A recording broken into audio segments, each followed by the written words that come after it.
doing? How you doing, man? We're back with another episode of Put You On Game, man. I have another special guest with me. He's back. If y'all know, man, he was on the ATL Media Kickback. I got that boy. He's a musician. He's an artist. I got that boy JMEEL, man. Yes, sir. Yes, sir. What's going on? What's going on with you, man? What's going on? How you been? Man, I've been excellent, man. It's a steady grind. So Steady grind. Steady grind. Always, ain't it? Always, yeah. Always a grind. Grinding. No, it's been a minute since I caught up with you, man. So just trying to see what's been going on. So, what were some of your goals that you were hoping to accomplish this year? And if you accomplished those goals, what were those goals? Okay, so earlier this year, I set a goal that I wanted to put on a show, my own show. Not, I do a lot of different shows for venues, for other artists, for other events, and so I wanted to put on my own, my own event, almost like we have a lot of independent artists that do tours and things of that nature on their own, and so I wanted to kind of start that process of putting together a show and then hopefully being able to move that to other cities, and so that's what I'm working on right now. So it's not going to be, the actual show is January the 12th. Okay, yeah, I'll be on the lookout for it. Yeah, so it's going to be at Vinyl at Center Stage. Okay. So it won't be the 2023, but it's going to be 2024. So we're talking about 2 more months. I'm super, super excited about it. I'm doing it in collaboration with another artist, Tam Nicole. So we have collaborated as co-headliners. We're gonna have 2 opening acts, and we're gonna shut it down, man. And so that's what I've been working on. So I would say, as far as my goal started this year with putting that together. I didn't get to close it out the year with that, but starting the brand new year 2024, it's gonna be on and popping. So that's what I'm working on. I like that, man. I like that, man. So take us back to the beginning, man. Where you from? So I'm ATL, born and raised. Okay, born ATL, in man. Decatur, Georgia. Okay, from the east side. East side, yes, sir. Yes, sir. And so I've pretty much been here all my life. Went off for college, but pretty much been here all my life, really, even adulthood. And so I've always thought about going somewhere else like Cali or New York or even DC, things like that. But I've built up such a strong network as far as my music is concerned here, that I've been, I think, nervous or apprehensive about going somewhere else and having to start all over.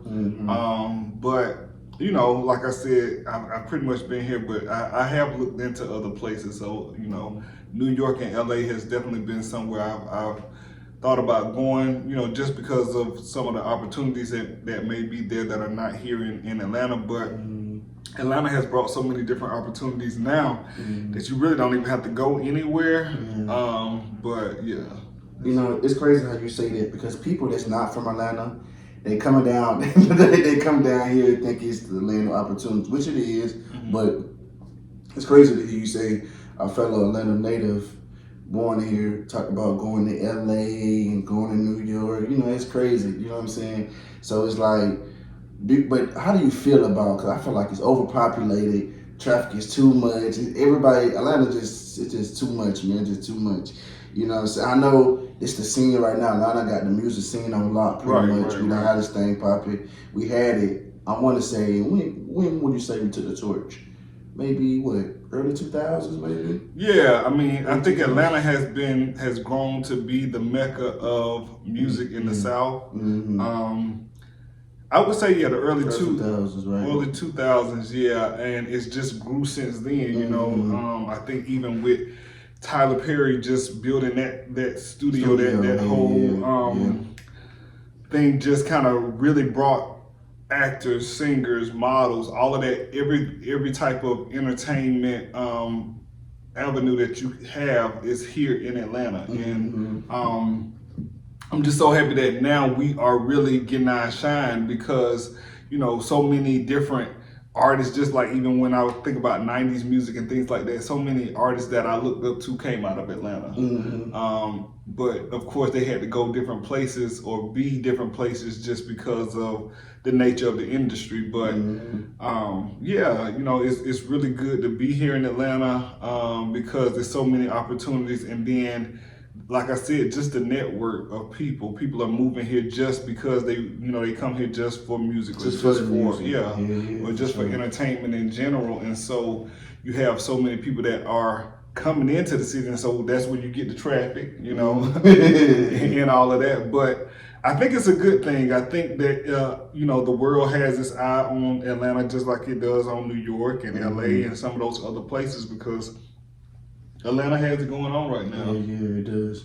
So you talked about going to college, man. What college you went to?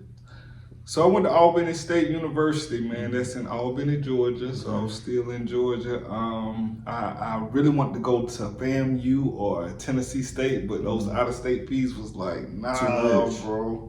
So I went to Albany State, which was one of the best decisions I think I made. You know, I think I made some really, really lifelong connections that I would not have made anywhere else. At that time, Albany State was very small, close-knit community, maybe about 3,000 students. And so I was able to go there and really flourish and grow as an independent person, you know, being off, you know, I was away from home, but not too far from home to where I couldn't come home if I needed to. But also it gave me that opportunity to meet lifelong friends, lifelong connections that I still have now, you know, and that influenced what I do on a daily basis. And so I think that's what's really important. I think God will put you in places where you're supposed to be, even when you don't think you're supposed to be there. So I didn't think that Albany State was going to be my destination, but that's where it was. And so that's what happened for me.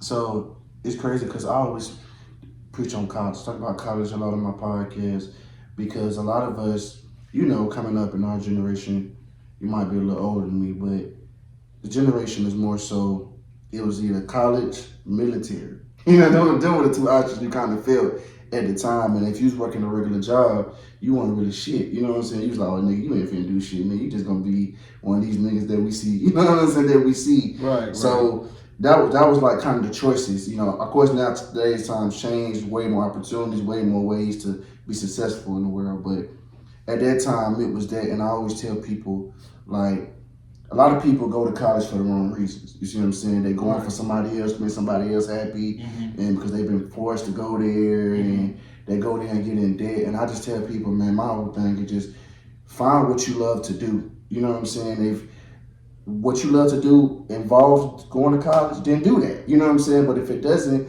don't just go just to go. You know what I'm saying? I'm more of finding your passion. And then once you find what you're going to do, monetize it, because you'll never get tired of it. Instead of just going because you see somebody else going, all your friends going, or you going because your family pushing you to go. Go because you really want to go. If you're going to go, go because you want to go. You know what I'm saying? Because a lot of people go, man, they get in debt, or they get out of college and realize they want to do a whole different lane. You know what I'm saying? And I just be telling people, man, I got a lot of people like that. And I be telling people, man, look here, man. If you want to go here, go because you want to go here. You know what I'm saying? Don't go because nobody else is telling you to go. So I preach on that a lot because I'm more of finding your passion and your purpose in life, trying to figure out that route first. So that's what I'm doing. You know, when you talk about that, I think about when I first was thinking about going to college. Well, I already knew I was going to college. That was probably like a non-negotiable for my parents. But, I really wanted to go. It's so crazy. I really wanted to go to Juilliard in New York, which is a performing arts school. You know, they focus like when Denzel went to school.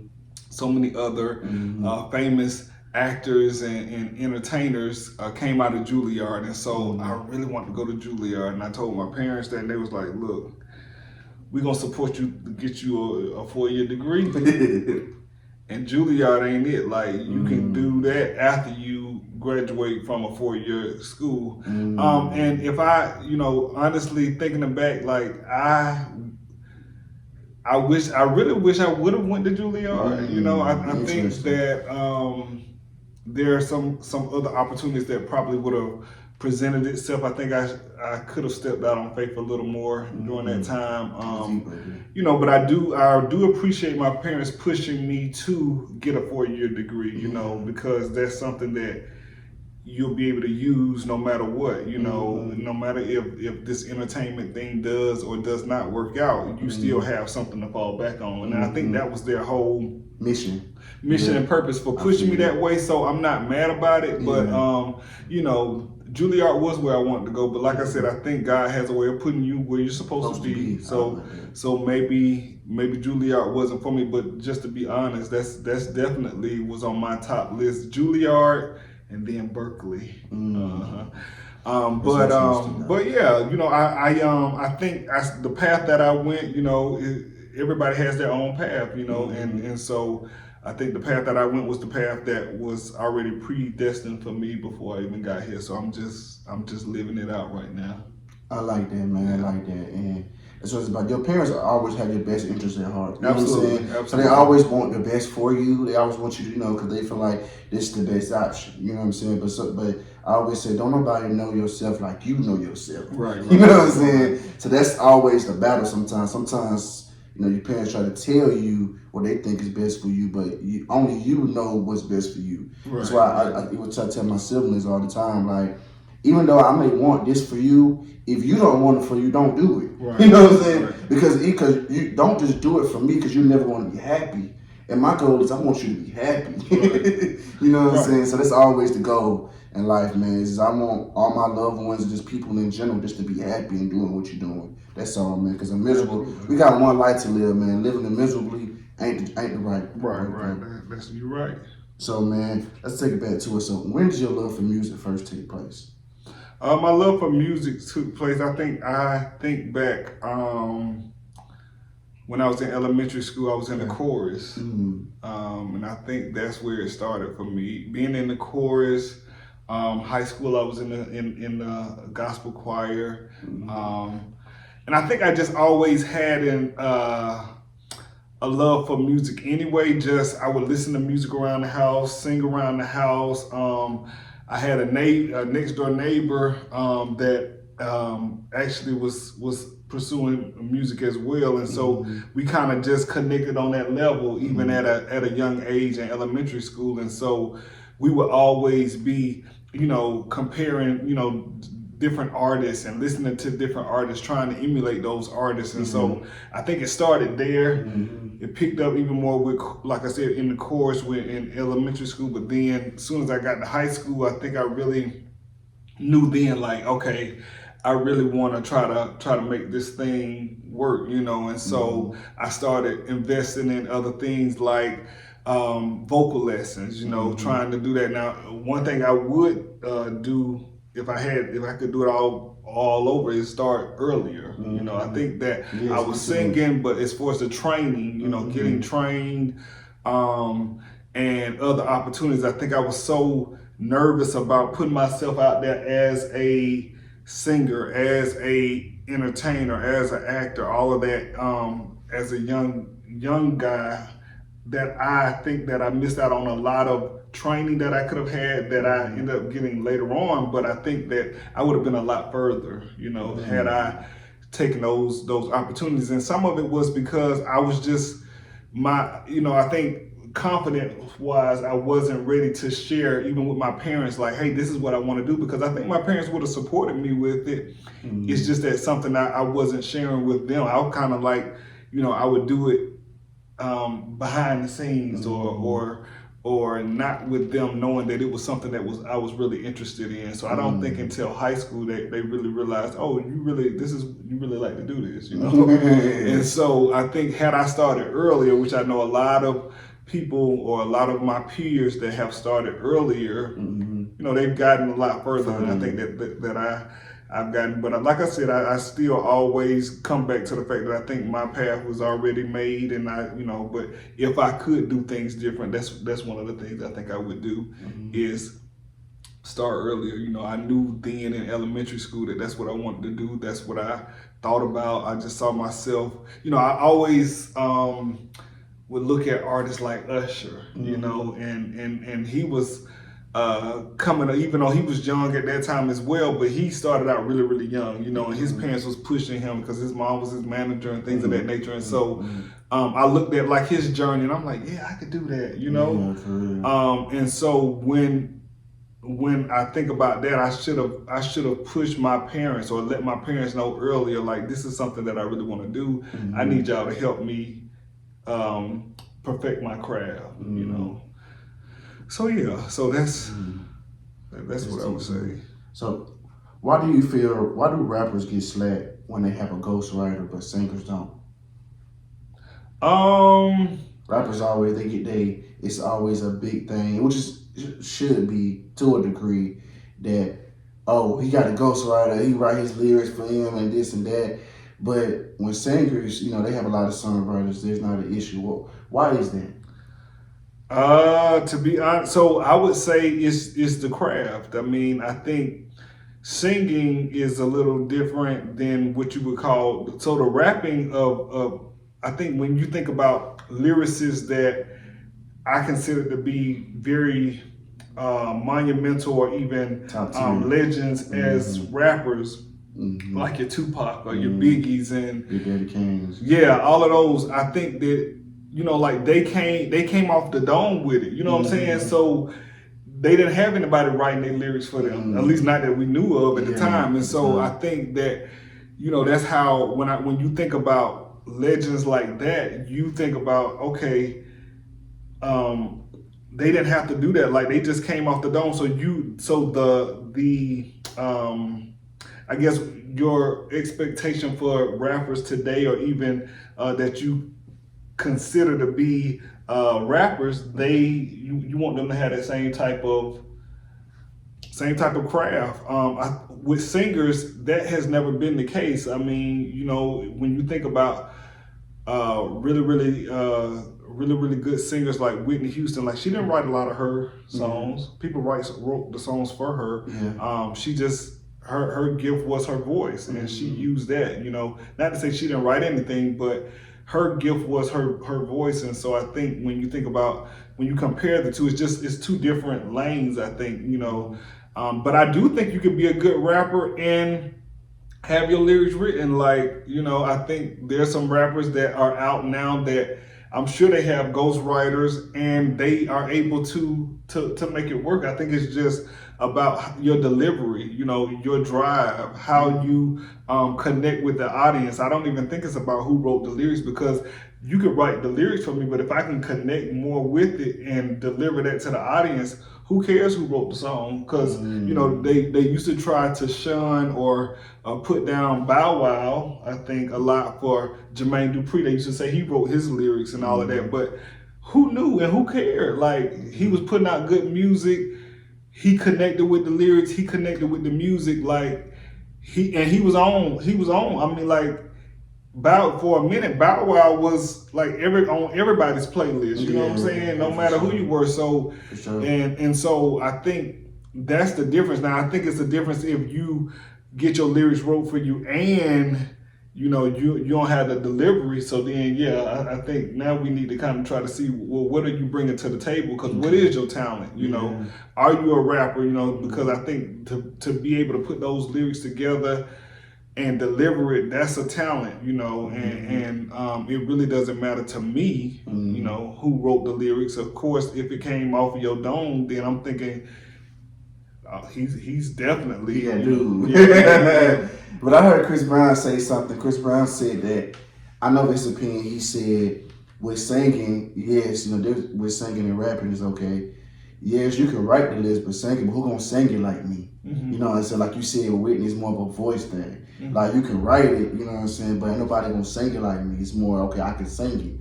But this rapper, you know what I'm saying, with rappers, it's like, okay, you rapping, it's more so, okay, like, people care about that, because, like, that's somebody else peeing, saying that shit. You just, you just there. But like it's the same thing with singing, though, because if you're gonna rap it like me, pretty much. I think it can be. I'm with you. To me, I think it'd be the same. I don't have no problem with it. I feel like there's nothing wrong with collaborating with writers to make a good song. There's nothing wrong with that.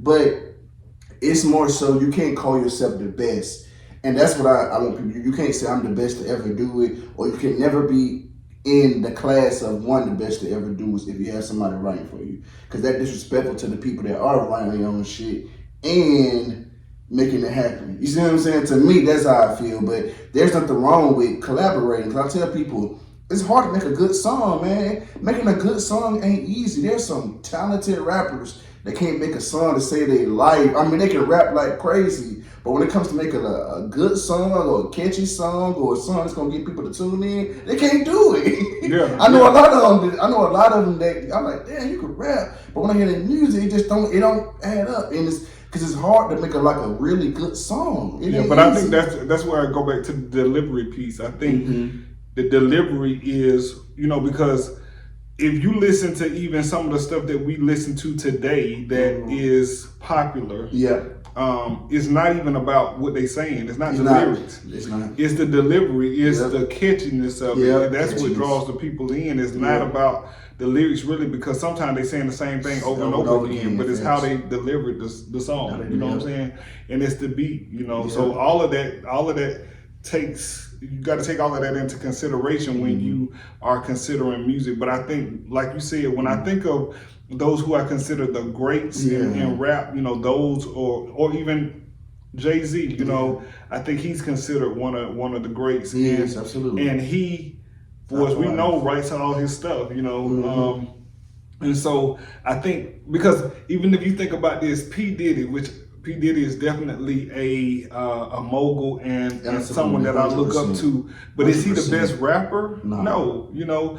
But can he put some words together and some beats together and give you a catchy song? Absolutely. He knows how to capitalize on his strengths. And even if his strengths are bringing in a collaborator, a singer or another rapper or whatever to make the song, hey, he gonna do that.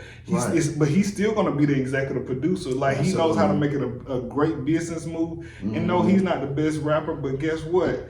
He's out here making music. People are loving it. He's making money, and he's gonna be forever known as a mogul. I mean, he's been able to tap into every aspect of the music industry, just like I feel like, I talk about Usher and some of those artists like that.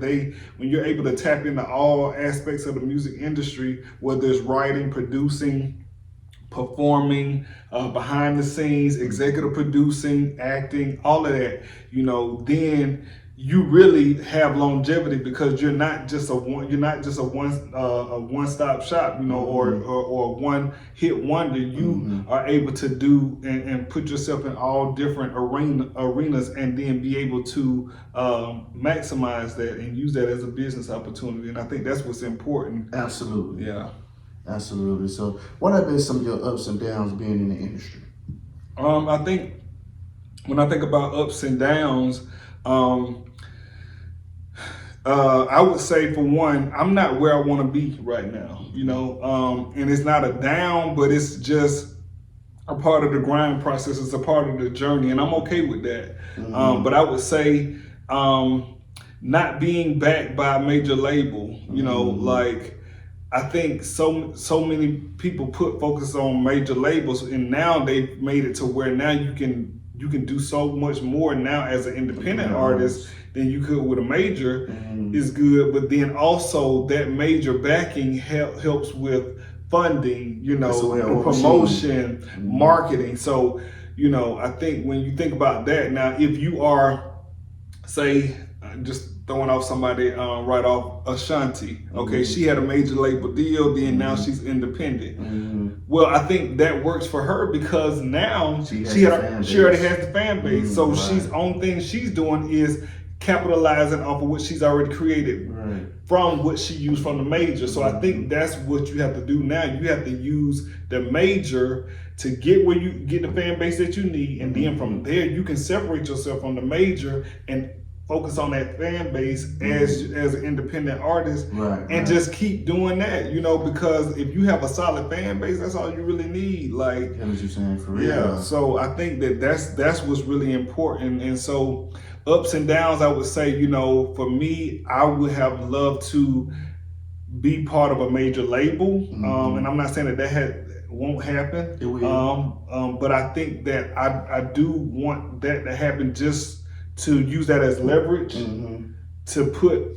to use because I already have my own independent company now.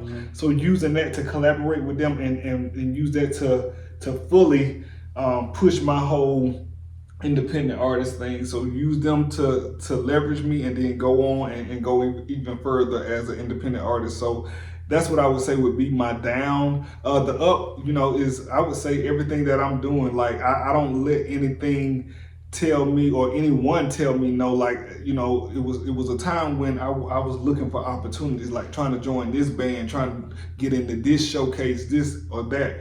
Now I said, you know what, I'm gonna create my own opportunities. I don't have to wait on someone to do that, because when you do that, then you could be waiting forever. But guess what? Just like I said, that's a gym for real. Yeah. So that's why I said January the 12th, I need y'all to come support Vinyl Center Stage. So I'm saying, you know what?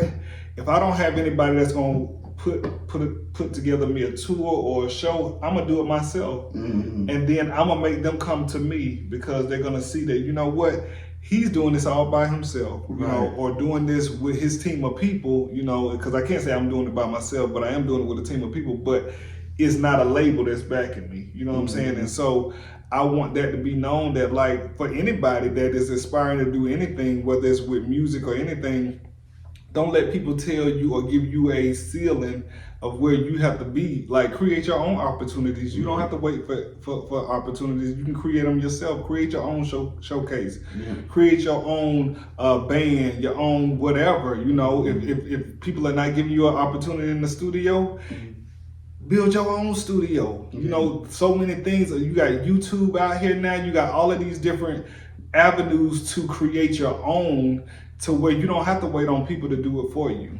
As you're saying, but you know where that started from though? What's that? Believing in yourself. It does, and most that's people what don't believe in themselves like that. And that's where it comes with that confidence that I was talking about in the beginning. In the beginning, I didn't have that confidence, but now I'm like, you know what? When you see other people that you feel like, hey, I can do that, let that be your motivation to push you. And it's something that's in you, especially if it's something that you really are passionate about. You won't be able to sleep until you get it done. And so for me, I know that like I won't be until even if I don't even reach the pinnacle that I'm trying to get to, as long as I can give it my best shot and I can say, you know what, you did everything you knew to do to get where you was trying to get to, and it still didn't work, I'm all right with that, And I think you have to be okay with failure. You got to be okay with trying, dusting yourself off and getting back up again and trying again. If it didn't work, try again, try another way. Don't stop.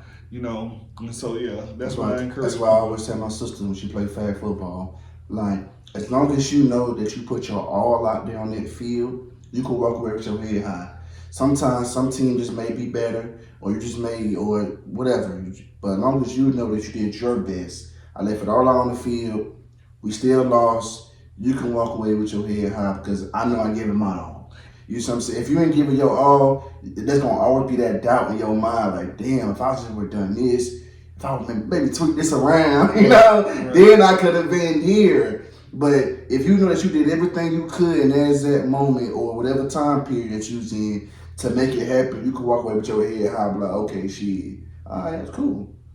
So. But I would also say, even use it as a learning opportunity. That like, too. What did I do, or what can I do differently next time? Yeah. You know what I'm saying? So it's not even about winning or losing. It's about, hey, what did I gain from this experience that I can apply to the next experience? You know what I'm saying? Because in all honesty, like, we're gonna, like, in the entertainment industry and any industry really, probably, you're gonna be told no. Yeah, for sure. And I know I've been told no a lot of times, you know what I'm saying? And still probably will be told no sometimes, but guess what? There's gonna be some yeses, and those yeses, you use those to really capitalize and put yourself to the next level. And I believe seriously that it's just gonna take me one yes, one single, one video, whatever, to take me and to it's where I'm coming. trying to go. Yeah, you speaking that shit to existence. Yeah, absolutely, you got to. So, like I said, I think that's what it is. Even when I look back on things that I've done, what have I learned from this situation? What can I do differently? And so that's what I have, or at least what I try to do, is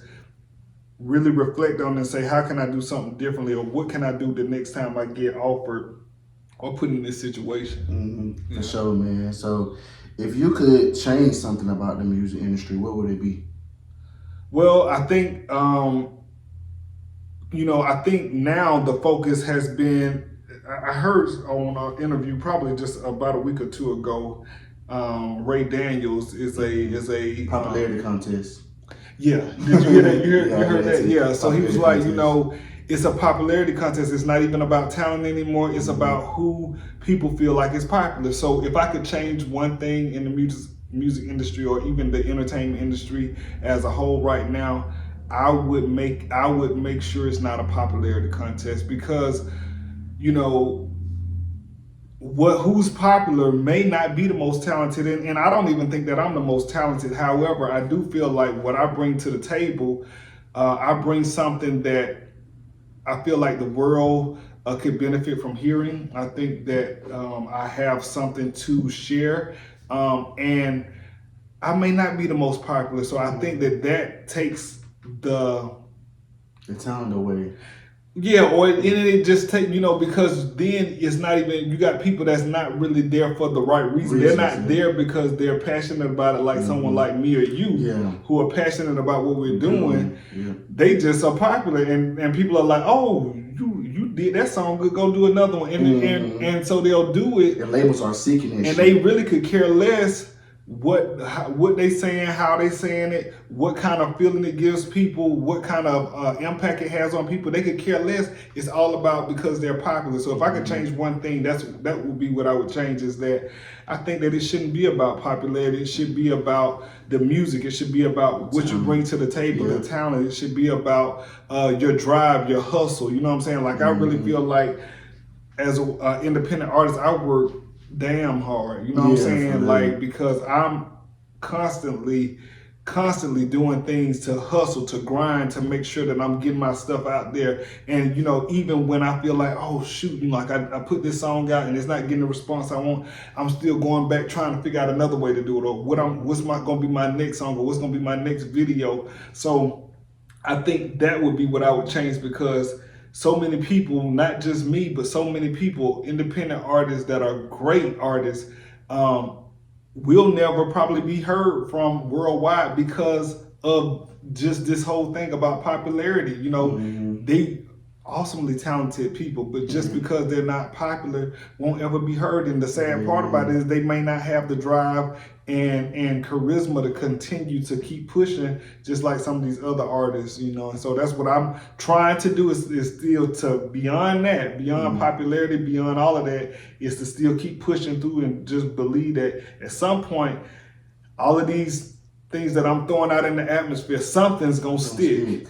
And it's gonna come back and it's gonna end up the way that I'm trying for it to end up. And like I said, my biggest thing is it's not even about fortune or fame, even though all of that is good. It's more about the impact. It's more about the passion that I have for it. Because I don't see myself doing anything else being happy. You know what I'm saying? As far as career wise. And so if I just do this and I'm happy doing that, and I make enough money to where I'm live comfortably, live good, and I don't have to do other stuff. Hey, I think I would be good. You know what I'm saying? And but honestly, the popularity thing, I think that's what kills a lot of it for me. It does. Man, you ready to get into this game, man? Okay. I mean, you played it before, man. So you played it on here. Okay. You kind of know what it consists of. I ask you 5 questions, whichever ones you get right. You said 5? Ask you 5. 5 questions. Okay, so whichever ones you get right, I take a shot. Whichever ones you get wrong, you take a shot. Now the point of this game is to guess the game. I give you multiple choice. Okay. And it's a guessing game, and I'm not expecting niggas to walk around knowing the answer to these questions. Some of you may do, some of you may not. But at the end of the day, it's about guessing. If I was to ask you 2 + 2, everybody know the answer to that is. Okay. So it ain't no fun. You see what I'm saying? So these questions, I keep it on black excellence, where black people dominate the most. Gotcha. So that's the question consists of musically, sports, entertainment, fashion, those type of questions that we kill the most, I feel. So that's it, man. So you ready? You feeling confident? I'm ready. You beat me last time, I beat you. I think I asked you 3 last time, though. Okay. But this time I got 5 for you. Question 1. Who was originally supposed to play Tupac role in Poetic Justice? A. Wesley Snipes. B. Ice Cube. I'm gonna say Wesley Snipes. That's right. Okay, so it was Ice Cube? Yes, Ice Cube, man. Okay. Yes, sir. You got the shot glass right there. Alrighty. Oh, you want to take the shot right there? Huh? Shot glass right there. Oh, the shot glass. Yeah, the shot glass. My bad. Yeah, we got the shot glass. Put you on game, shot glass. I don't know what going on up here, man. Okay. Logo everywhere. You don't know this logo. I hear you. Okay, so I'm supposed to take the shot. Yeah, take the shot. Take Gotcha. the shot. Yes, sir. Yes, sir. We starting out this thing already. We might get this one right though. Who has more hits on the Billboard? A. Jay-Z. B. Kanye. Gotta be Kanye. Okay, you got that right. Okay, I figured that you may get that right. I figured. So you got a shot. Yeah, Take a shot. All right. there. Pass me that right there. Yeah. Okay. What made you say Kanye, man? Man, Kanye has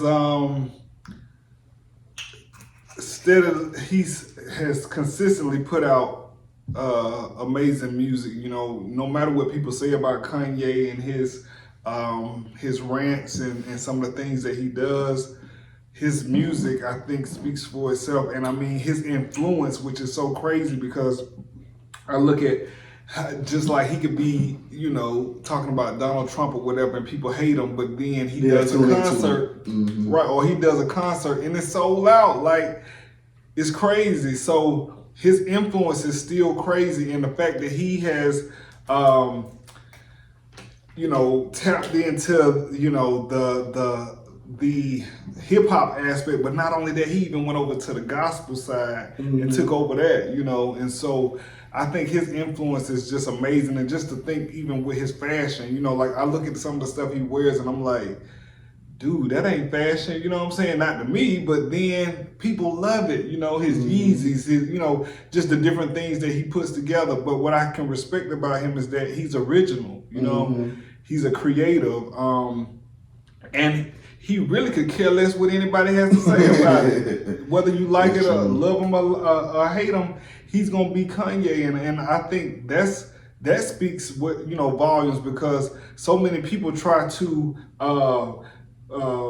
put on a facade or be somebody that they're not, but he don't even try to do that. He just is who he is, whether you like him or not. You know what I'm saying? And that's something, that's a whole different level to be on, to where you could care less about what anybody has to say. Because I definitely ain't there yet. I'm still like, hey, you know, somebody says I gotta still like check myself, like, oh, okay, did I do this wrong? You know, but like he could care less. Yeah, I feel like it's good to have that attitude, and it's not too, because I feel like, yes, don't care about the opinion of others, because people gonna talk about you regardless. If you're doing good, you're doing bad. But me, my character means everything to me. So if you're attacking my character, that's a different story. You see what I'm saying? Because I feel like I don't care about reputation, is what others perceive you to be. But your character is like who you are as a person. Like, I take my morals and principles, who I am as a person, serious. So I don't like people to necessarily attack my character I don't like people to attack my character in general. So I always try to make sure I do right by people. I do good to anybody that see me, because I don't want nobody saying, oh, D was this type of person. You can't control people say bad things about you, but I feel like it depends on what was said. You know, certain things I don't give a fuck about, but when you tag in how I operate, how I move, I don't like that type of shit. Yeah, but you know, and I'm just preaching to myself too, though. But like, I think no matter what you do, you ain't gonna be able to please everybody. That's so true. Even though you may be good to everybody, and everybody think that you're good, or you think everybody think you're good, somebody somewhere is gonna find something to say negative about you, and that's just the reality. It doesn't matter what you do, how you do it, you ain't gonna be able to please everybody ever. True. And so I think when you get to a place to where you can honestly say, I don't care whether you like it or not, I think that's a Yeah, I mean, it's just, because then you can really live however you want to live, and really focus on doing whatever it is that makes you happy, and you don't care whether or not people like you or not. And so, but I do understand what you're saying, because I mean, like you said, I have morals, I have things, and I have a perception or how I want people to perceive me. And if they don't perceive me that way, then it bothers me. So that's how I know I'm not at the place that Kanye is, because I feel like he don't care. Or it don't necessarily how they perceive. Like I said, I don't care about reputation. It's how others perceive you. It's more like you attack my character, or something I did to you with no damn well I didn't do that to you. You know, like something that was way out of my character, or you did this. Like, I don't like that type of shit. Reputation, I don't really care about, because that's how you perceive me. Right.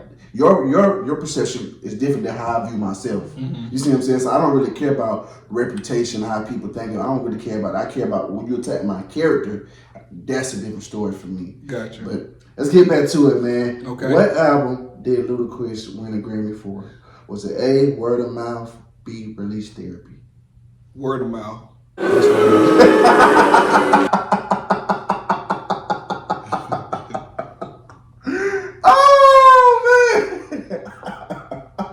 Hey man, you answer these questions real fast. You're like, what up? Well, because with maybe right, maybe wrong. I thought I knew Ludacris album with Word of Mouth, so I was thinking that would have been one. Yeah. I know the reason I just not talking about hit Release Therapy, because that's something he got with Mary J. That Runaway Love, I think that's what it is. Is it? Yeah, that's how I knew. But next question, man. What movie had a bigger box office draw? Was it A, Menace to Society, B, New Jack City? Had the biggest what? Box office draw. Biggest box office. What's the choices again? Menace to Society or New Jack City? New Jack City. Okay, you got that right. Okay, I see. Okay. So we what? I think we 2-2, baby. Okay. Yeah, 2-2, yeah. I took two shots and you taking 2. So yeah. So I think we were the same, and I think you beat me 2-1 last time. I can't remember. I think it was 2-1. It's been so long, man, since we caught up, man. 2-1. I think 2-1. You beat me last time.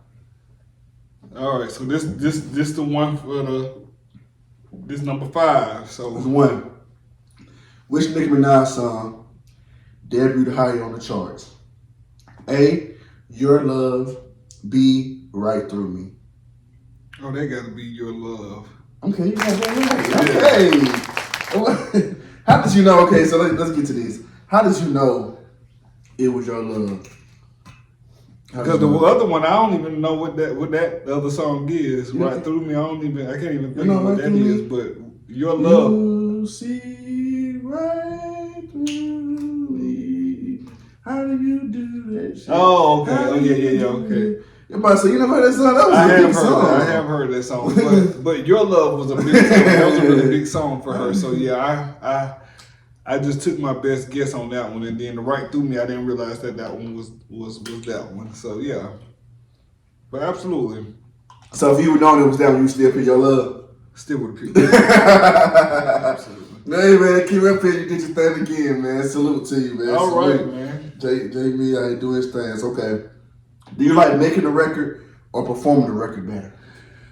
Man, I really love performing because you get to connect with the audience. What I like about performing, because I have a band, a live band, and so when I'm performing with the live band, I can do the song however I want to do it. If I want to go back to the hook again, if I want to go back to the verse again, I can do that. When you're in the studio, I love the creative process of the studio, but in the same sense, it's tense for me, I would say, because first of all, I'm thinking about, okay, are the lyrics right? Am I riding the beat right? You know what I'm saying? I'm trying to even think of the word, but is my tempo right? Am I really hitting I'm focused too much on, making the song right, are my pitches perfect? You know, am I doing this right? Am I singing this right? Did I do this ad lib? Did I do that? You know, whatever. Whereas when I'm performing, I'm not worried about any of that. I'm just really in the moment. And so, yeah, performing would definitely be the highlight for me. You know, the creative process of going in the studio. I love that because it's the whole creative process, and you're putting something together, and then getting to see it all the way through. But the end part though, that's like the reward, the medal at the end when you're able to perform that, and definitely if you're able to perform it and people know the songs that you're singing, like that's even better because it's like something that I've worked hard to create. Now you connect with it to where you're able to sing it when I'm singing it, or even say some of the words. Like that to me is the biggest payout. That's bigger than any other award that I can even think of. Yeah. I like that, man. So what's something you haven't done you still hoping to accomplish? Absolutely. So I go every year. I've been going, or at least the last few years, been going to the Grammy Awards. As a spectator, going as a networker. I'm a Grammy member. I'm a member of the Recording Academy, a voting member. So I get to vote, but I want my song to be on there. You know, I put my song on there even this year as a submission for round 1. But of course, you got 3 rounds to get to till you get that award. So one thing that I'm nominated. To get nominated. So we got 2 rounds to get nominated. So the first round, then the second round is they weeded out whoever didn't get enough votes to even move on to the nomination round. Then after you get the nomination round, then you go back in. We vote then for those who were nominated. So so it might be they narrow that down to the top 4 or 5, and then you vote on those, and then those are who you see on the night of, which is this year's gonna be February, or this season is gonna be February the 4th. So on February the 4th, when you see them call whoever named for Album of the Year, Song of the Year, R&B Album of the Year, all of those, it went through 3 rounds of voting. It wasn't just like somebody just thought. And the thing about the Grammys is it's voted on only by people that are Recording Academy members. So these are other musicians, either they're engineers, they're songwriters, they're singers. It's not just regular people that don't have a connection to the music industry that are voting on these awards. And so I think that's what makes the Grammys such a prestigious award for music artists, is because you're being voted on by your peers. It's not just because that whole popularity thing. You cannot be popular as far as with the world and still be a Grammy Award winner, because if the other musicians enjoy that or your creativity or whatever, and they put you there, now you might not have sold 1 million records, but the fact that you put out some quality music that other musicians could connect with, that's where you can really win. And so I really like that. So to answer your question, I went all the way around the world, I think, but to answer your question, I would love to be a Grammy Award winner. And so that is something that I have not done that I would love to do. That's why I go every year. I'm trying to network. I'm going this year, and I'm trying to put myself in where I want to be. You know what I'm saying? I'm trying to be in the arenas that I want to live in, and I want to be in the Grammy winning arena. So I want to put myself around the other Grammy winners, so that way I can rub elbows and talk to those that are Grammy winners or Grammy nominated, and eventually I believe that's gonna shake off and rub off on me. I like that. Yes, sir. So if you can go back in time, what would you tell your past self? I would tell myself to be confident, because anything I do, I try to do with excellence. And so when I do it with excellence, I'm not coming half-stepping. I'm gonna put my all into it. And so be confident in the product that you're going to present. Be confident in your talent. Be confident in your ability to entertain. I think for so long I wasn't confident, and so I think I got the confidence later on in life, and so I think I'm playing catch up. So I would tell my younger self, man, be confident, man. You got this. You could do this. Like, they doing it, you can do it. You know, why not? Like, and who cares if somebody tell you no? Keep going. So yeah, that's what I would tell my younger self. And to touch on how you keep saying people tell you no, here's my thing with the new generation. The new generation want to change the rules. Like Benny the Butcher, and I seen Chad Ochocinco say something. Benny the Butcher said that there should be no more critics. Don't critique music. If you like it, you don't like it.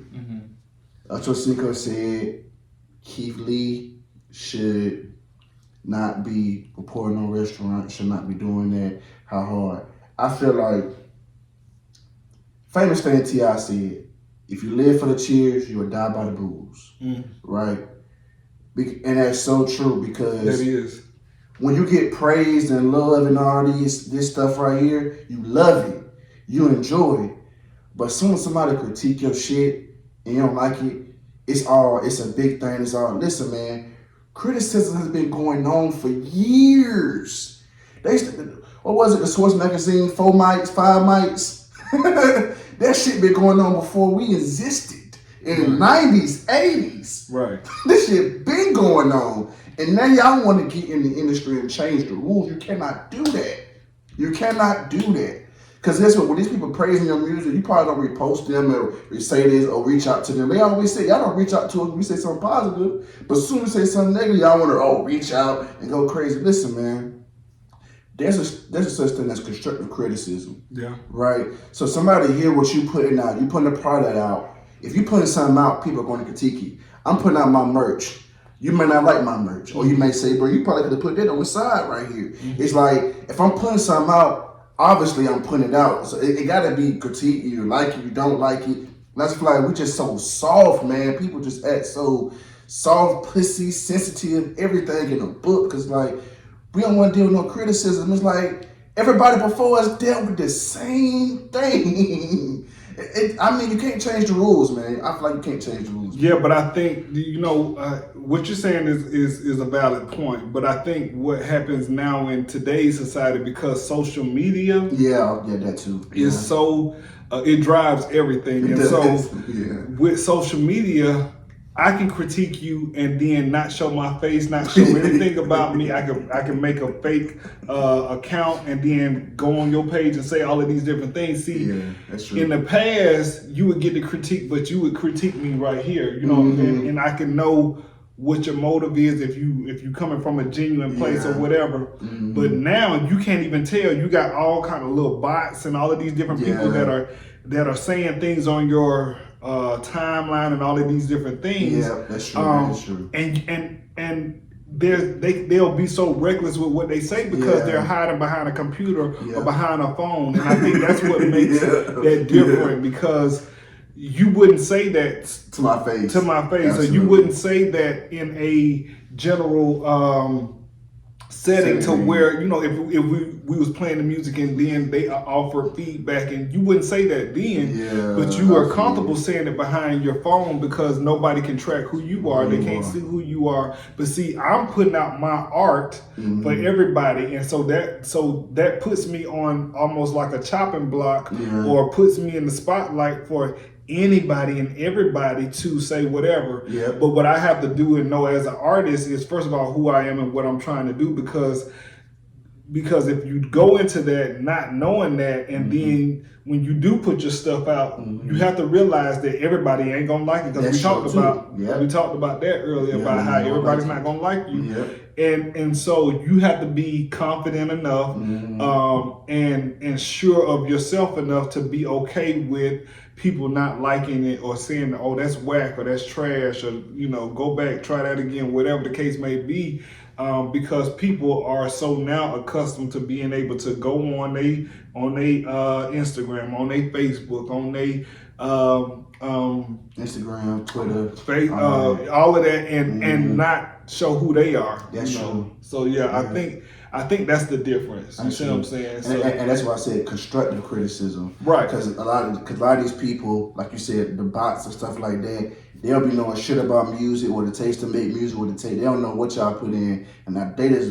live in the comment just to leave a comment. But I'm saying other people who are musicians or in the world and they say something about it, it's like whenever there's criticism, it just seems like in today's time nobody wants to be critiqued no more. That's just what it feels like. Well, but I as being an artist, I can understand. Like I don't mind the critiques, but I need to know where it's coming from. Like, is it coming from a genuine place? Like, are you trying to help, or you really trying to tear? Yeah, are you hating, or are you just trying to tear me down? And so, like, I think that's the difference. I mean, because everybody's gonna have a comment, whether it's positive or negative. They're gonna have something to say, but let me know where it's coming from. Like I need to know, like, okay, yeah, I really listen to your music, and I really feel like you can do this or what, or do that, or do this. You know, that's different than you get on and say, oh, that's trash, or you know, because then it's so easy for you to say that. Yeah, it is. After I put in hours and hours of hard work, but it's easy for you to get on your device and say that. You see what I'm saying? So I think that's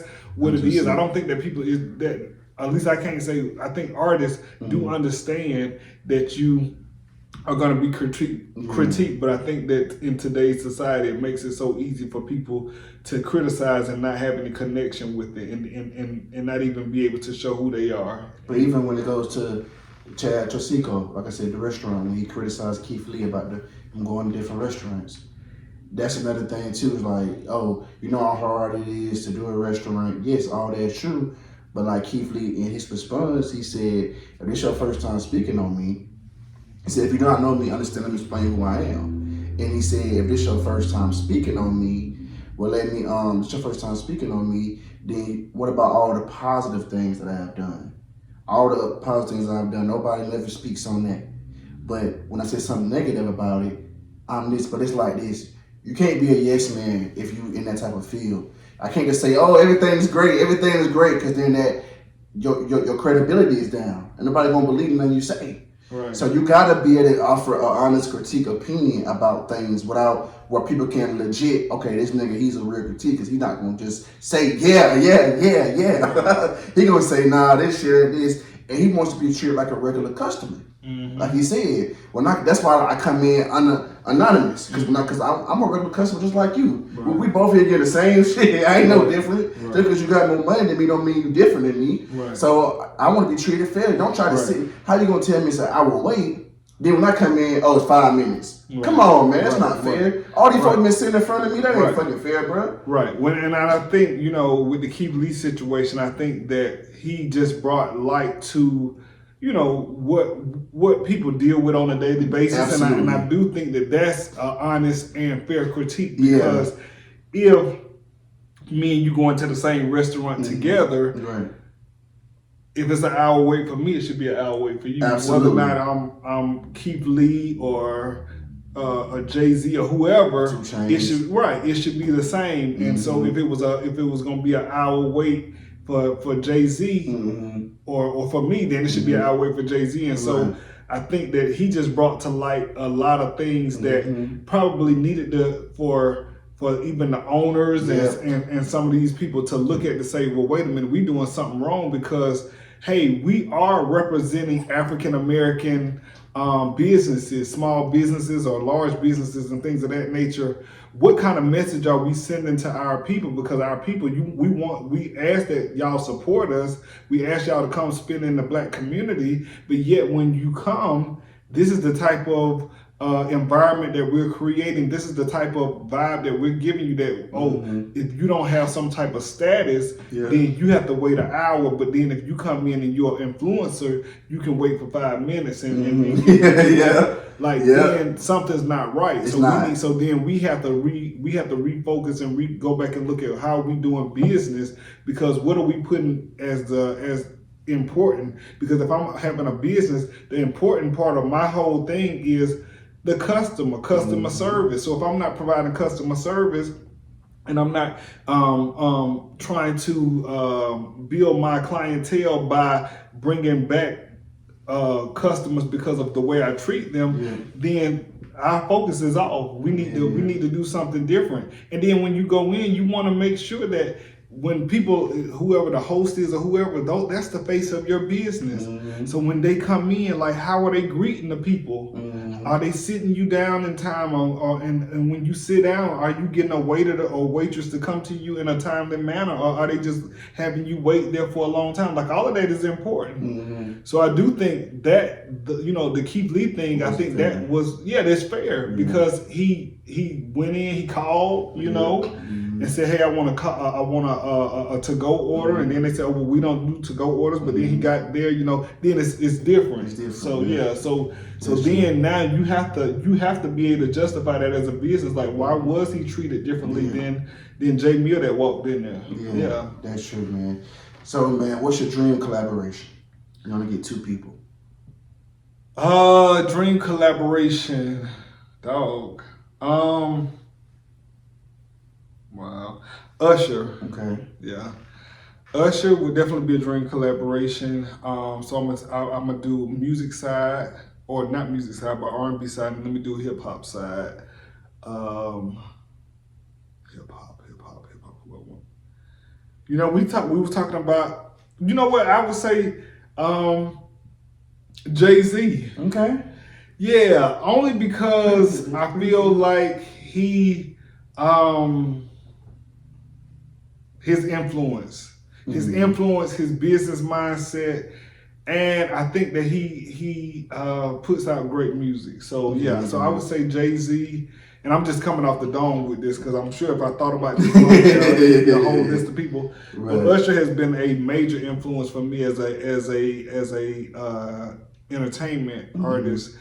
So that would definitely stand. But as far as hip hop artists, I would say Jay-Z, only because I'm coming off the dome, and I just think that he, business mindset wise, we would be together as far as what we would be trying to do. And then I just respect him as a artist, as a mogul, as a shooter, because I think he's like, if he ain't a billionaire, he's he is.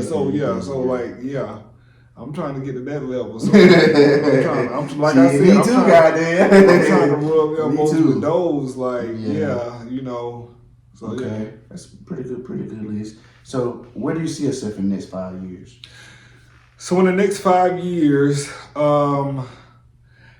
I want to be a Grammy Award winner. Okay. So I'm gonna name and claim that. I want to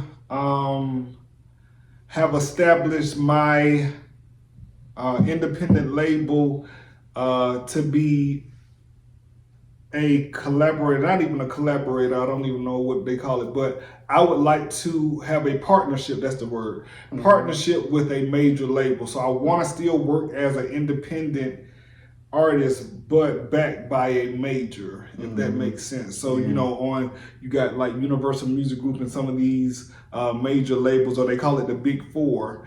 I would like for my entertainment company to be under one of their umbrellas. So I still am able to run myself as an independent artist, as an independent label, but I have that backing of the Big Four. So you're able to still act as a major, but really be independent. So in the next 5 years, I can see myself doing that, and definitely I want to do some more acting things. So I have some of that stuff coming up.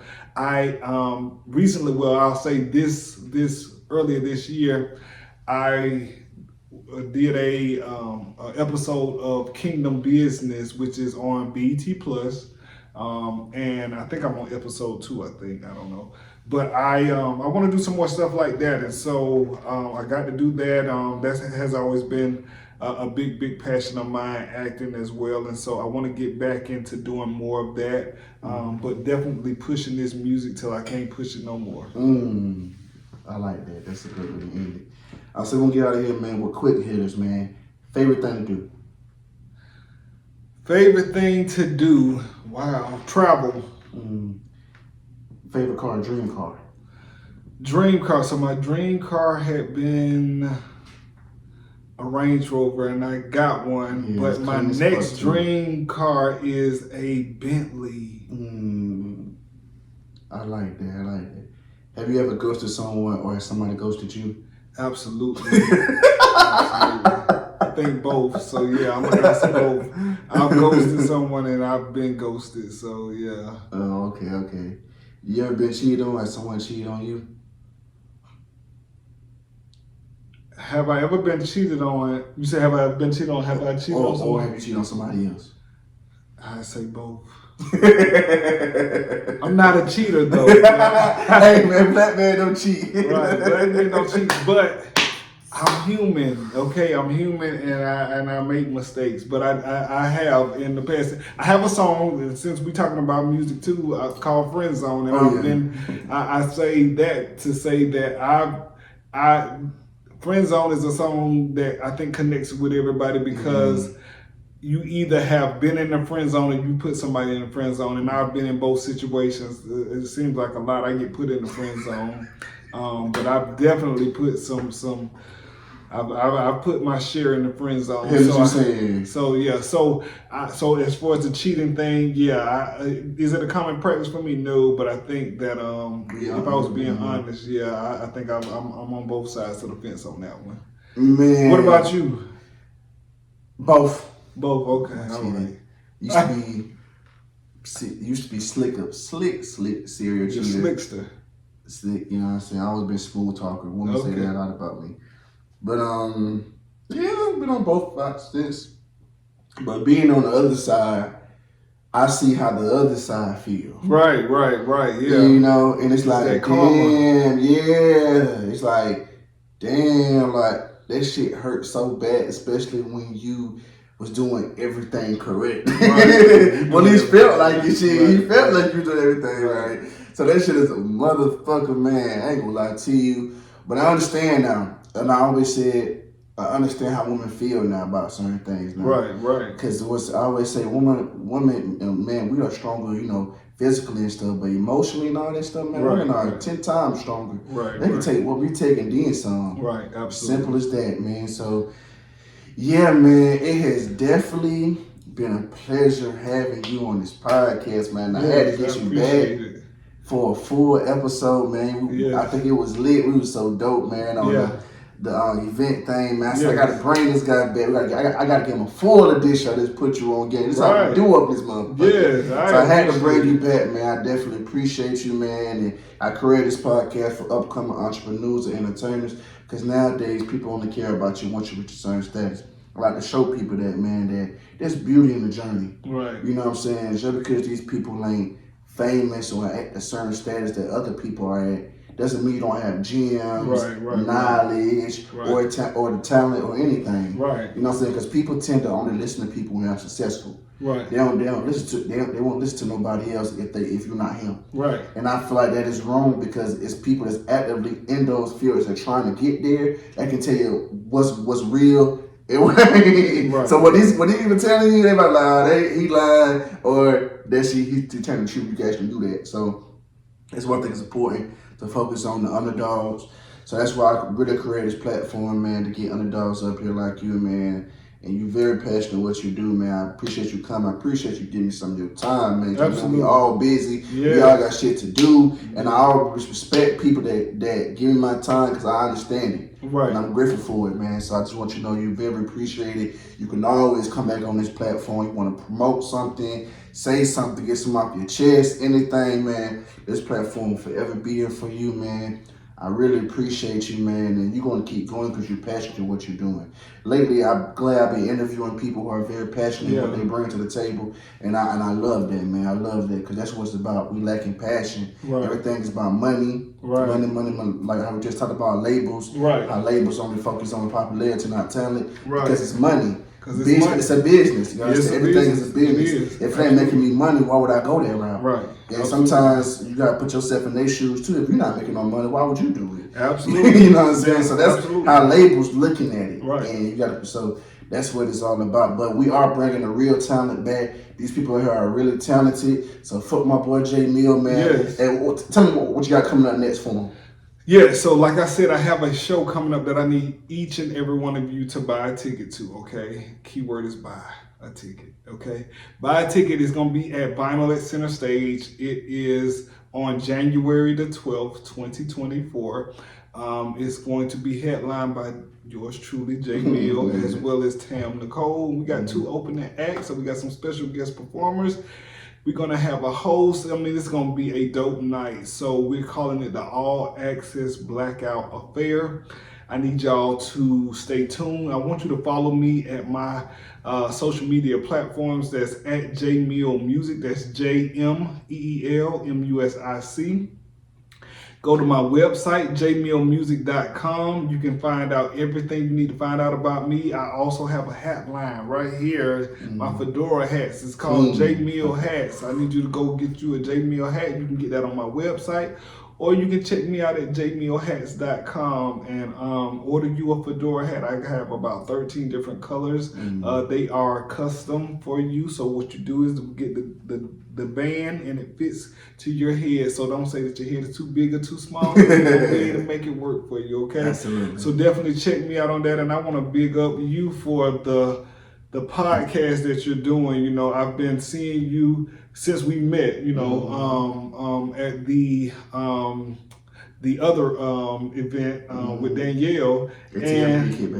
The kickback, yes, sir. And I like how the branding. I mean, he got the glasses with the put you on game. He got the shot glass with the put you on game. He got the put you on game on the tablecloth, and got the put you on game shirt, put you on game. So, you know, that's what it's all about. It's about marketing. It's about branding. It's about supporting each other. You know, we're both trying to do something in this entertainment industry. And I see what you're doing. I respect what you're doing, and so I do appreciate it. And so, absolutely, anytime that you would have me back, I'll definitely come back, and definitely, hopefully that you know, I want to see what's next for Put You On Game, and I want to see y'all at the show on January the 12th. Oh, okay, might be the move, man. Yeah, let me know. Might definitely be the move. Yeah, man. It's a Friday night, so Friday, get your weekend started with us, okay? Yes, get your weekend started. Like you said, I got the merch on. Got the merch, yeah. Get your merch. Me, comment. You want your merch? Give you more details about that, man. Like I said, thank you again, man. Absolutely. It's a pleasure having you on here. You can follow me at P You On Games. That's simple. P You On Games. That's simple. Subscribe, man. More episodes coming, man. And that wraps it up, man, for another episode of Put You On Game. Peace. All right, man.